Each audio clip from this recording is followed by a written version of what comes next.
Yeah, so VCP, I mean, stands for Valicin containing protein, and it's the P97 gene in your body, and it's actually a master control gene. And so what I have is a variant of that gene that then causes other diseases. In my late teens, actually, my family was studied by a researcher, and so I didn't want to know the results when she took my blood because she was studying everybody in the family. So we kind of lived not wanting to know, just wanting to live our lives. Um, but it was in my late 30s that I started feeling some things. Around 2014, my mom ended up getting ill, sick, and she had the disease for 20 years. She couldn't feed, bathe herself, do anything for herself. She could barely move her thumb to drive her powered wheelchair. My dad had to do everything for her kind of the last 10, 15 years of her life.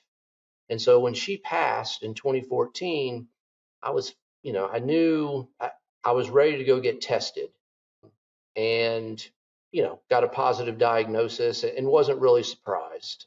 Because, we actually then kept it quiet for the next 2 years. We didn't tell anybody except my father. There was the hope of a clinical trial with a drug with this particular researcher, and that's when I kind of came out and shared the story. And it was amazing the response from everybody, like, wow, we didn't know, and tell us more. And so that's where it really started to hit home the power of telling your story.